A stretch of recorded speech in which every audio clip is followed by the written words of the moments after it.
Hello दोस्तों, आप सभी का the logical Indian YouTube channel पर बहुत बहुत स्वागत है। मैं हूं एडवोकेट पंकज कुमार त्रिपाठी, लखनऊ से। दोस्तों, आज 6 दिसंबर है। 6 दिसंबर 1956 को भारत की राजनीति के एक बहुत बड़े व्यक्तित्व डॉक्टर भीमराव अंबेडकर का निधन हुआ था। उसके पहले वह उसी वर्ष हिंदू धर्म छोड़कर बौद्ध धर्म स्वीकार कर लिए थे। दोस्तों, वर्तमान में डॉक्टर अंबेडकर आजादी के समय और संविधान निर्माण में भाग लेने वाले जितने भी महापुरुष थे, जितने भी हमारे पूर्वज थे, उनमें सबसे ज्यादा चर्चा में है। इनके नाम पर बहुत सारे कार्यक्रम हो रहे हैं।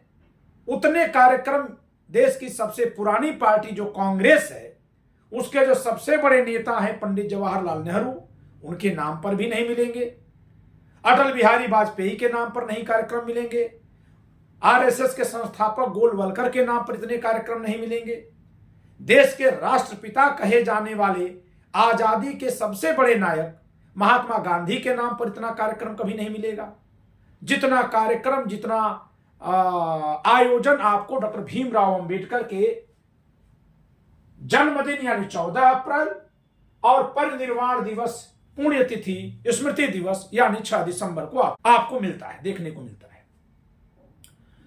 दोस्तों, जब मैं तथ्यों को पढ़ रहा हूं, पीछे की घटनाओं को देख रहा हूं, मुझे यह स्वीकार करने में कहीं कोई संकोच नहीं है कि डॉक्टर अंबेडकर के बारे में लोग सुनी सुनाई बातों पर ज्यादा चर्चा करते हैं, आगे बढ़ाते हैं। जब दस्तावेज खंगाले जा रहे हैं तो जो बातें समाज में सुनी सुनाई हैं और जो दस्तावेजों में मिल रही है वह बिल्कुल विपरीत है। मैं आपको आज एक खास विषय पर चर्चा करूंगा। इसके पहले डॉक्टर भीमराव अंबेडकर को हम देश के संविधान में निर्माण के उनके बड़े योगदान के लिए, देश के सबसे निचले तबके के उत्थान के लिए, उनके द्वारा किए गए प्रयासों के लिए, समानता और न्याय के सिद्धांत के एक सजग प्रहरी के नाते उनको याद करते हैं और श्रद्धांजलि अर्पित करते हैं। अब हम अपने विषय पर आते हैं कि आप सुनते होंगे, पढ़े लिखे लोगों के मुंह से भी सुनते होंगे कि डॉक्टर भीमराव अंबेडकर को लोकसभा चुनाव में हरवाया गया। आपको बता दें कि वर्ष 1956 में आपका निधन होने से पहले आप 2 बार लोकसभा का चुनाव लड़े थे। एक बार 1951-52 में, और जब वह चुनाव हार गए तो एक बार उपचुनाव हुआ था 1954 में। उस उपचुनाव में आप खड़े हुए थे भंडारा से। दोनों ही चुनाव आप हारे हैं और दोनों ही चुनाव में दूसरे नंबर पर नहीं, तीसरे चौथे नंबर पर रहे हैं। लेकिन इसके बावजूद भी ये राज्यसभा सांसद रहे हैं। जरा ध्यान देना है कि राज्यसभा में फिर कैसे आ रहे हैं, कौन ला रहा है। तो एक तो बात यह है, ध्यान दीजिएगा, लोकसभा चुनाव हारने के बाद राज्यसभा में किसके दम पर आ रहे हैं, तो एक तो मैं इस पर चर्चा करूंगा। अब जरा पहले चलिए संविधान सभा के पहले वाली घटना। कहा जाता है कि इनको संविधान सभा में आने से रोकने के लिए उस समय की कांग्रेस, और उस समय की कांग्रेस पर जो लोग आरोप लगाते हैं वे सीधे सीधे सवर्णों पर आरोप लगाते हैं। जी हां, कि उस समय के सभी सवर्ण नेताओं ने, और क्योंकि सवर्ण लोग ही प्रायः नेता थे, तो इसका मतलब पूरे समाज ने डॉक्टर भीमराव अंबेडकर को संविधान सभा में आने से रोका था और मुस्लिम लीग ने इनका हाथ पकड़ा था, जो बंगाल से इनको चुनाव जितवाकर पहली बार संविधान सभा में भेजी थी। तो एक प्रश्न उठता है, और ये सबको करना चाहिए, जैसा प्रश्न मैं कर रहा हूं, कि आखिर ऐसा क्या था कि जिस डॉक्टर भीमराव अंबेडकर को संविधान सभा में आने से रोकने का पूरा प्रयास किया गया। कहा जाता है, अभी जो कहा जाता है वो सच है कि झूठ है, इसी पर हम पड़ताल कर रहे हैं। एकदम इनको ऐसे प्रस्तुत किया जाएगा मानो इनको कोई जीवित नहीं रहने देना चाहता था, कोई पानी नहीं पीने देना चाहता था, राजनीति में तो कोई इनको कहीं बैठने नहीं दे रहा था, और ये संघर्ष कर रहे थे एकदम से। लेकिन एकाएक तब तक क्या दिखाई देता है कि जब इनका संविधान सभा की सदस्यता वाला इलाका विभाजन में पाकिस्तान में चला जाता है, बांग्लादेश जो आज बन गया उस इलाके में चला जाता है, तो फौरन इनको एक जनरल सीट से बंबई प्रदेश की एमआर जयकर को हटा करके इस्तीफा दिलवा करके उनकी सीट पर इनको लाया जाता है संविधान सभा में। है ना चौंकाने वाली बात कि आखिर जो लोग इनको संविधान सभा में नहीं लाना चाह रहे थे, जिन पर यह आरोप है, फिर वही लोग एकाएक इनको न केवल संविधान सभा में अपनी सीट खाली करा के ला रहे हैं, बल्कि इनको आते ही ड्राफ्टिंग कमेटी में ले रहे हैं, फिर ड्राफ्टिंग कमेटी का चेयरमैन बना दे रहे हैं। फिर इसके बाद बकौल इनके समर्थक, और इनके समर्थक दो तरह के हैं, तो मैं पहले तरह वाले समर्थकों की बात यहां कर रहा हूं। दो तरह के कौन कौन हैं? एक जो इनका समर्थन करने में सवर्णों पर, ब्राह्मणों पर तोहमत मढ़ते हैं, उनको इनका दुश्मन दिखाते हैं और इनको उनसे लड़कर जीतते हुए दिखाते हैं। और दूसरे वे जो ये मानते हैं कि जैसे सभी नायक थे वैसे ये भी एक नायक थे, सब लोग अपने अपने हिसाब से देश के निर्माण में योगदान कर रहे थे। तो हम पहले वाले समर्थक की बात यहां कर रहे हैं कि तब तक एकाएक ऐसे क्या हो गया कि आखिर जो लोग इनको संविधान सभा तक में नहीं लाना चाह रहे थे वे संविधान सभा में ला दिए, फिर इसके बाद उनको ड्राफ्टिंग कमेटी का सदस्य बना दिया और फिर चेयरमैन भी बना दिए। और चेयरमैन की हैसियत से संविधान सभा में इनका जो सबसे बड़ा कार्य था वो ड्राफ्ट लिखना नहीं था, ड्राफ्ट तो पहले से तैयार था। एक दिन मैं इस पर वीडियो बनाऊंगा कि जब ड्राफ्ट पहले से तैयार था तो ड्राफ्टिंग कमेटी क्यों बनाई गई। तो ड्राफ्टिंग कमेटी के चेयरमैन के हैसियत से इनका सबसे बड़ा कार्य बीएन राव के द्वारा बनाए गए ड्राफ्ट को बचाना था। जी हां, उसी ड्राफ्ट पर तो ये चर्चा करते थे सदन में। ये एक संविधान सभा में कोई सरकार तो थी नहीं कि कोई मंत्री जी विधेयक पेश करेंगे, तो जो ड्राफ्टिंग कमेटी के मेंबर्स थे वही विधेयक पेश करते थे।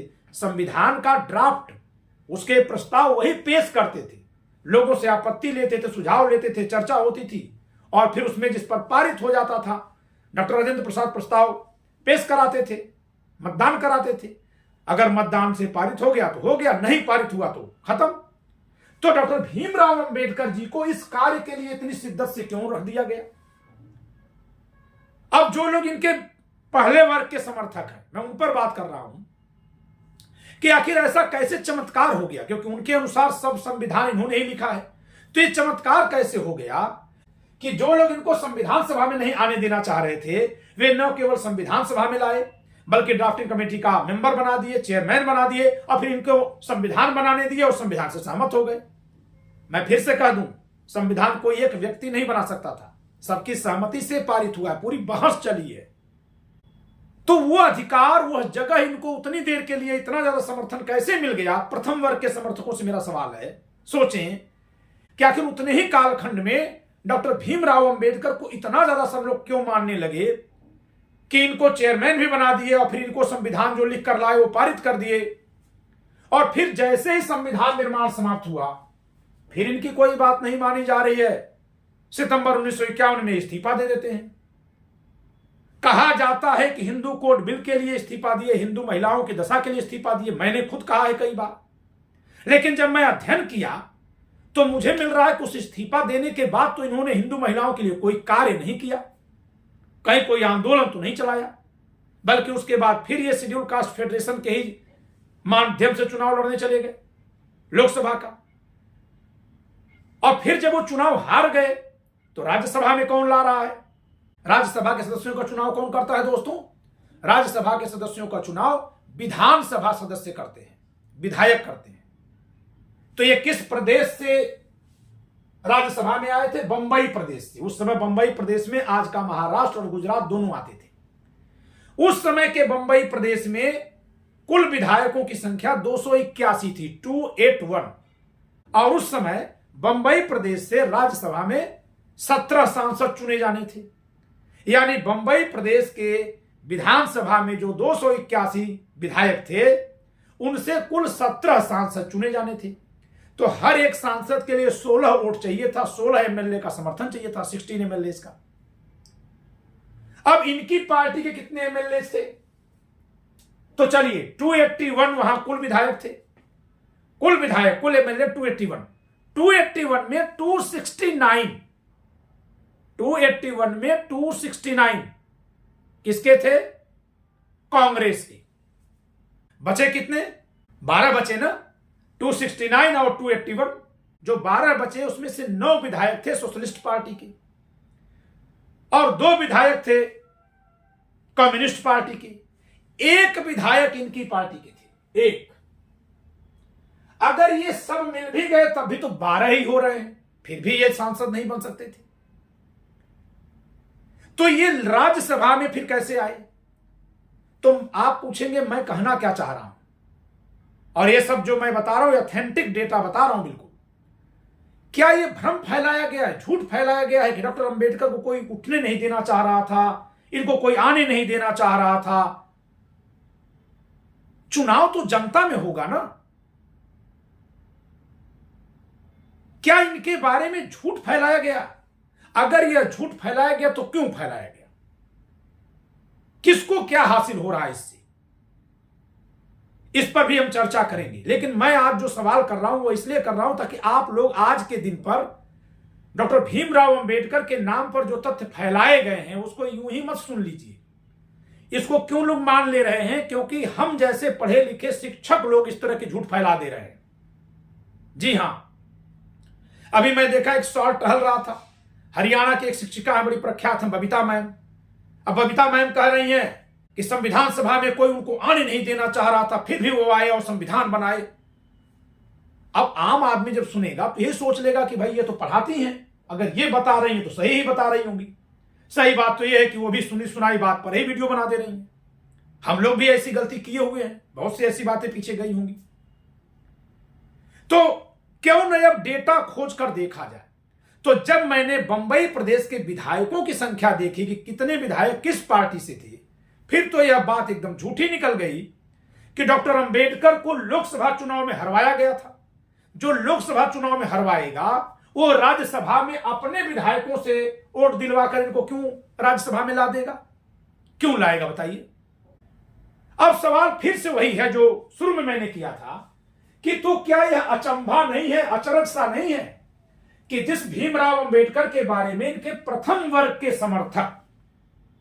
समर्थक को हमेशा ध्यान रखिए, वे समर्थक जो ये मानते हैं कि इनको जो है ढका जा रहा था, दबाया जा रहा था, लेकिन ये उगते जा रहे थे।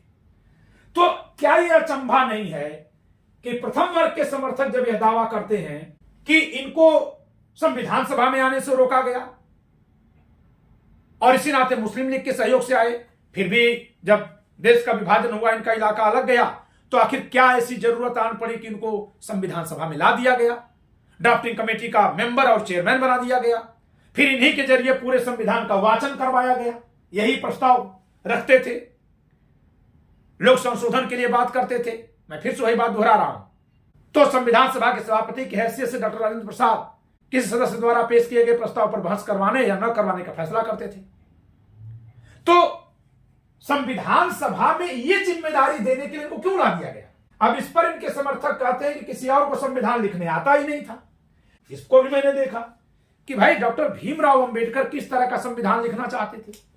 तो यह है उनका संविधान सभा को दिया गया अपनी पार्टी की ओर से मेमोरेंडम, ज्ञापन। इसमें वो अपना प्रस्ताव भेजे हैं अपनी पार्टी का, states and minorities B.R. Ambedkar 1947।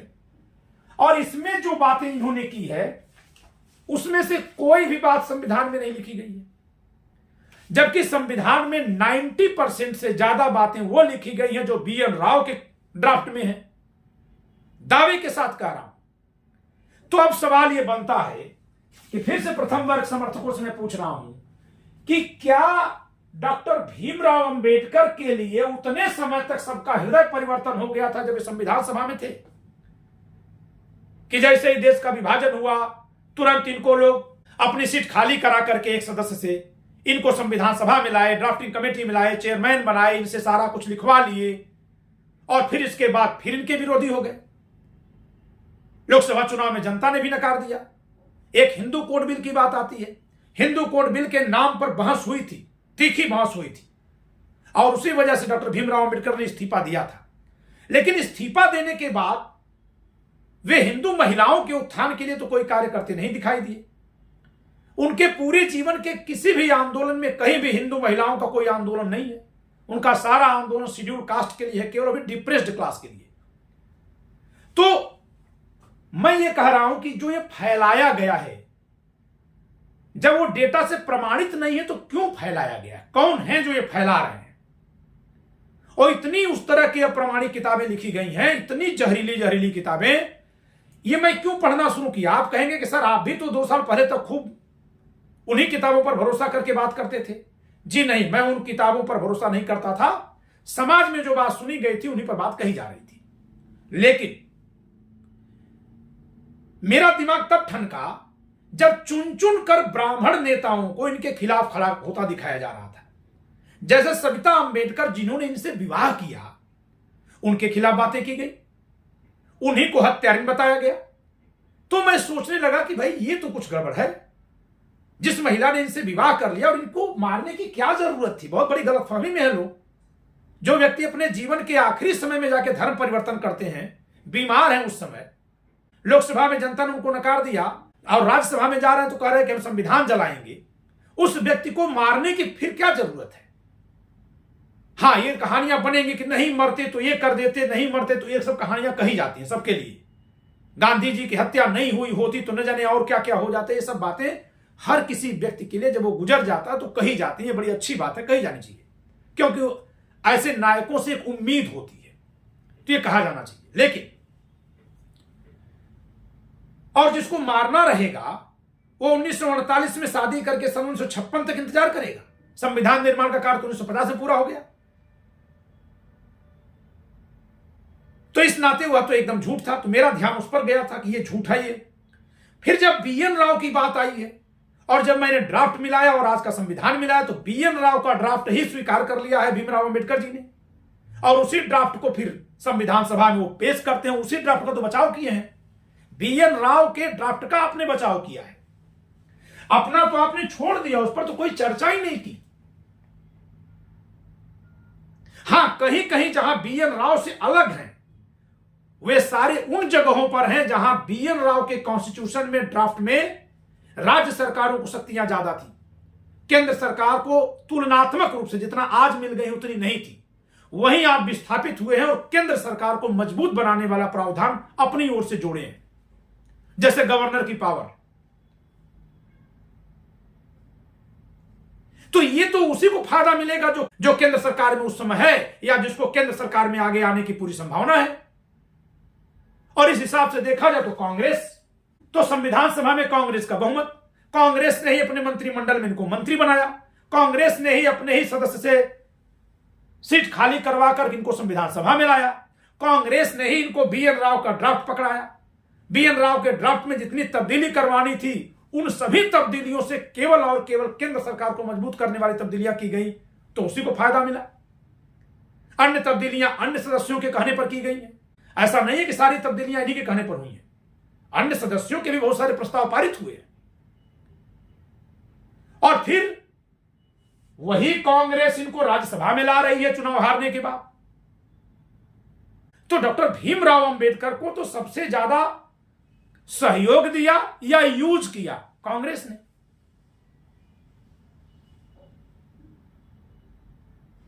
तो मेरा दिमाग क्यों ठनका कि भाई आखिर संविधान सभा में ही, केवल संविधान सभा में जिस समय डॉक्टर भीमराव अंबेडकर हैं, उसी समय इनको इतनी स्वीकृति, इतनी मान्यता क्यों मिल गई थी कि ये जो कह रहे थे सब कुछ स्वीकार हो रहा था। संविधान बन जाते ही हिंदू कोड बिल पर इनकी बात नहीं मानी गई, अन्य तमाम और विषयों पर नहीं मानी गई। संविधान बनने से पहले ये हार रहे थे, संविधान बन जाने के बाद लोकसभा में चुनाव नहीं जीत पाते हैं, और फिर राज्यसभा में इनको कांग्रेस अपने कोटे से सीट देकर के लिए आती है। तो कुछ इलॉजिकल सा जब फैक्ट मुझे दिखा कि पंडित जवाहरलाल नेहरू से भी इनका दिखा दिया जाएगा, वो ब्राह्मण थे, उठने नहीं देना चाह रहे थे, BN राव भी ब्राह्मण थे, ब्राह्मण हमेशा जो है, तो ये ब्राह्मण बनाम दलित। अब मैं अपने वीडियो के कंक्लूजन पॉइंट पे आ रहा हूं कि क्या इनको हीरो बना करके और इनको ब्राह्मणों द्वारा सताया हुआ दिखा करके क्या दलितों के दिमाग में, इनको मानने वाले दलितों के दिमाग में ब्राह्मणों के प्रति नफरत भरवाई गई है? यदि भरवाई गई है तो इसके पीछे मकसद किसका है, क्या हासिल करना है? और एक बात जानिएगा, कि जब इनके मानने वालों को देखेंगे तो वे केवल ब्राह्मणों से ही नफरत नहीं करते, ब्राह्मण से तो खुलकर करते हैं, लेकिन सिर्फ किसी से उनका लगाव सा नहीं हो पाता है। तो ऐसा क्यों कराया गया? इस पर जब मैं सोच रहा था तो मुझे यह दिखाई दिया कि सदियों तक ब्राह्मण और दलित दूर रहे, मान लेते हैं, सच्चाई है। संविधान लेखन में और उसके बाद के प्रयासों में करीब आ रहे थे, तो जैसे ही करीब आए तो ब्राह्मण उस समय नेता थे और दलित आगे बढ़े तो इनको चमचा कह दिया गया। तो इनके अंदर हीनता का भाव भरा गया, जो दलित बढ़े थे उन्हीं को हीन बता दिया चमचा कह करके। और फिर इसी समय 70-80 के दशक में किताबें लिखी गई हैं इनको इस तरह से हीरो बताते हुए और इनके पर ब्राह्मणों के द्वारा हमला करने की। संविधान सभा के रिकॉर्ड में ऐसी कोई बात नहीं दिखाई दे रही है। तो एक तो इनको हीन दिखा दो, अरे तुम इससे अच्छा कि नंगे रहो, उनका दिया कपड़ा पहनोगे। अब वो आदमी समझ गया कि हाँ ऐसे ही रहना है।